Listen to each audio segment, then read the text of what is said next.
మిత్రులందరికీ అనేక ఛానల్ సమర్పిస్తున్న కథా ప్రపంచానికి స్వాగతం. మిత్రులారా, ఈనాటి కథా ప్రపంచంలో ప్రఖ్యాత బ్రిటిష్ నవలా కథా రచయిత్రి నోరా బర్క్ కథ షేర్ సింగ్ చెప్పుకుందాం. అటవీ ప్రాంతంలోని లాల్ధాని అనే కుగ్రామంలో చిన్న గుడిసెలో నివసిస్తున్నాడు షేర్ సింగ్ బహదూర్ తన కుటుంబంతో. షేర్ సింగ్ బహదూర్ ఆ ప్రాంతంలో వీర షేర్ సింగ్గా అందరికీ బాగా తెలిసినవాడే. అతని ధైర్య సాహసాలకు మెచ్చుకుని బహదూర్ అనే బిరుదు కూడా అతనికి ఇచ్చారు. దొరబాబులు వేటకి అడవికి వచ్చినప్పుడు బహదూర్ని తోడు తీసుకువెళ్ళేవారు.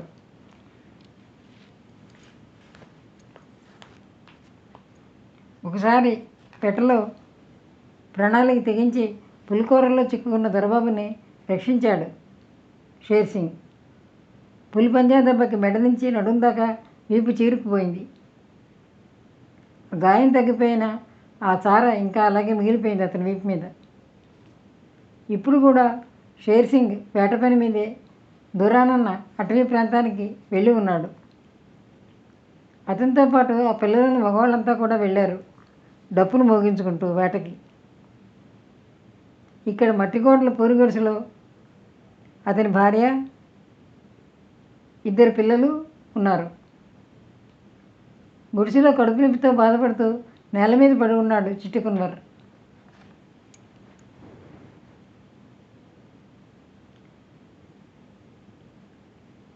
తీవ్రమైన కడుపు నొప్పి బాధకు వాడు విలల్లాడిపోతున్నాడు.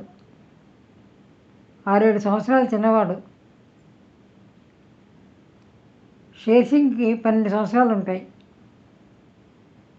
చాలా సరదా అయిన చురుకైన కుర్రాడు.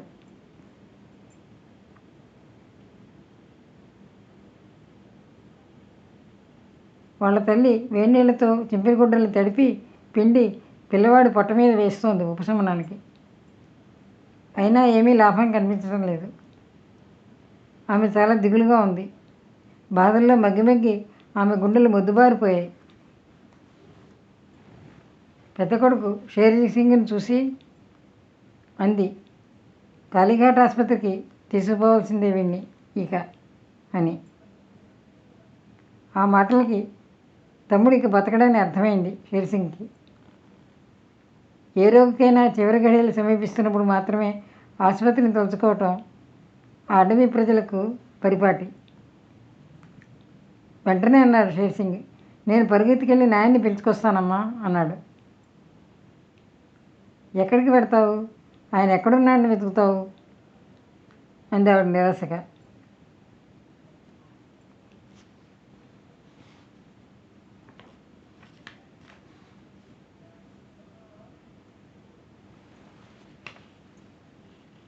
చిట్టుకున్నవారు నేల మీద పడి ఉన్నాడు. కడుపు నొప్పితో విలువిల్లాడుతున్నాడు. వాడిలో ఏడ్చే శక్తి కూడా నశించిపోయింది. తేలబడిపోతున్న చిట్టి తమ్ముడి కళ్ళల్లో మృత్యుఛాయల్ని గమనించాడు షేర్ సింగ్. అతను బెదిరిపోయాడు.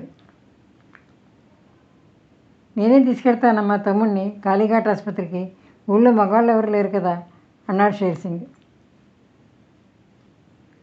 పశువులకు మేత వేయటం, ఇంటి పని, పొలం పని అంతా అమ్మే చూసుకోవాలి. అంచేత ఆవిడికి రావటానికి కుదరదు. పాత చీర ఒకదాన్ని సగానికి చింపి మడిచి జోలుగా చేసి కొడుకు మెడ మీద నుంచి వీపు మీదకి కట్టింది ఆమె. ఆ జోలులో ఆ పసివాడిని పడుకోబెట్టింది. తమ్ముడి ఒళ్ళు జ్వరంతో సలసలు కాగుతూ వీపుకు తగులుతోంది. భారంగా కూడా అనిపించింది.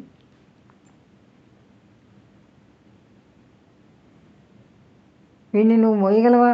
అంత దూరం నడవగలవా వీడిని మోస్తూ అంది తల్లి బాధగా. షేర్ సింగ్కి అనిపించింది ఇంత బరువుతో దూరం తను నడవగలనా అని. అయితే తల్లికి బదులు చెప్పకుండా ఆ సంజ వెలుగులో అడవిలోకి బయలుదేరాడు షేర్ సింగ్ తమ్ముడిని వీపు మీద ఉంచుకుని మోస్తూ.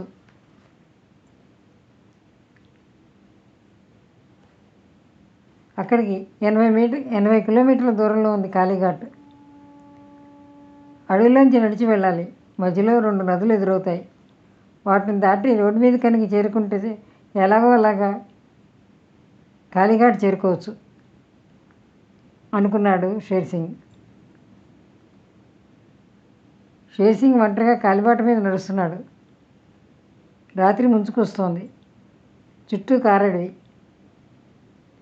క్రూరమృగాలు సాధు జంతువులను బలి తీసుకుంటున్నాడవి. ఆకాశంలో నక్షత్రాలు మెరుస్తున్నాయి.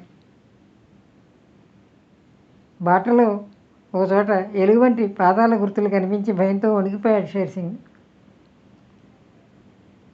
ఒకసారి ఎలుగుబంటి చేతుల్లో చిక్కుకుని వెలువిల్లాడి ఒక మనిషి బలైపోవటం చూసుకున్నాడు ఆ కుర్రాడు. ఎలాగో ధైర్యం తెచ్చుకుని నడక వేగం పెంచాడు. నదీ తీరం చేరుకునేసరికి ఎగరొప్పుతో అలసటతో అడుగు ముందుకు పట్టడం లేదు. కొంత విశ్రాంతి అవసరం అనిపించింది. తమ్ముడిని నెమ్మదిగా కిందికి దించి ఒక చెట్టు మొదలు కానుకుని కూలబడ్డాడు. కాసేపు కళ్ళు మూసుకున్నాడు. ఒక క్షణమే నదిగట్టు కింద ఏనుగులు ఘీంకారం వినిపించింది. ఉలిక్కి పడిపోయి కళ్ళు తెరిచాడు. ఏనుగులు ఆడామగ వాటి మధ్య తొండాలు ఆడించుకుంటూ కొన్ని చిన్న ఏనుగు పిల్లలు నీటి కోసం నదివైపు నడుస్తున్నాయి. ఒక పెద్ద ఏనుగు గట్టుకేసి చూసింది. 2 పసివాళ్ళని పసిగట్టేసింది. తొండం ఊపుకుంటూ షేర్ సింగ్ని సమీపించింది. తొండం అతని పైకి విసిరింది. భయంతో గడ్డగట్టుకుపోయి గట్టిగా కళ్ళు మూసుకున్నాడు షేర్ సింగ్. తను తెలిసిన దేవుళ్ళని అందరినీ మనసులో తలుచుకున్నాడు. ఏనుగు పెద్దగా ఘీంకరించింది. ఏవో శబ్దాలు చేసింది. తొండాన్ని వెనక్కి లాక్కుని వేగంగా నీటివైపు నడిచింది. తక్కిన ఏనుగులన్నీ కూడా దాన్ని అనుసరిస్తూ వేగంగా దూరానికి అదృశ్యమైపోయాయి. ధైర్యం తెచ్చుకుని తిన్నగా పైకి లేచి తమ్ముడు కున్నవారిని వీపుకి ఎత్తుకుని నీళ్లలోకి దిగాడు షేర్ సింగ్. నీరు లోతు లేదు, నడుము లోతుకే ఉంది. కానీ బురద పాచితో నిండి ఉండడం చేత అతి జాగ్రత్తగా అడుగు తీసి అడుగు వేయవలసి వస్తోంది. ఎలాగో అవతల గట్టుకు చేరుకున్నాడు. అక్కడ ఇసుకలో మరో రకం పాదముద్రలు కనిపించాయి. వంగి పరిశీలించి చూశాడు. పులి పాదాల గుర్తులవి. వెతుకుమైన 4 దిక్కులా చూస్తూ జాగ్రత్తగా ముందుకు సాగాడు. అప్పటికి అర్ధరాత్రి అయింది. దూరంలో 2వ నది పొంగుతున్న హోరు వినపడుతోంది. తీరానికి చేరుకున్నాడు. ఆ గట్టు నుంచి ఈ గట్టు దాకా నది నొరగలు కక్కుతూ ప్రవహిస్తోంది. నది మీద ఉండాల్సిన వెదురు కర్రల వంతెన విరిగిపోయి నీటిలో మునిగి తేలుతూ కనిపించింది. విరిగిన ఆ వెదురు కర్రలతో పాటు చెట్టు కొమ్మలు కూడా తేలుతూ కదులుతూ కనిపిస్తున్నాయి. ఒక పెద్ద చెట్టు విరిగి వంతెన మీద పడి కొట్టుకుపోతోంది. షేర్ సింగ్ తమ్ముడిని కిందకి దించి దోసులతో నీళ్లు తెచ్చి తాగించాడు.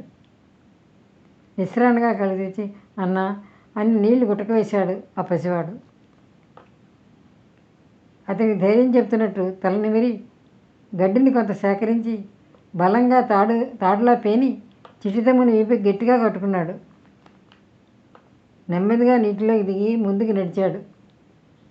విరిగిపడిన వెదురు వంతెన కర్రలు చేతికి అందాయి. ఏవేవో చెట్టు కొమ్మలు ఆసరాగా వచ్చి చేరాయి అతనికి.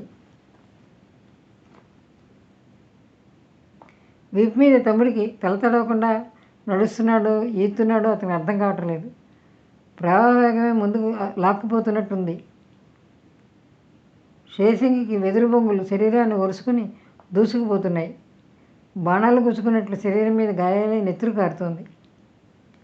అది శరీరం నుంచి కారిన నెత్తురు నీటిలో కలిసి పైకి తేలి పలచనే అదృశ్యమవుతోంది.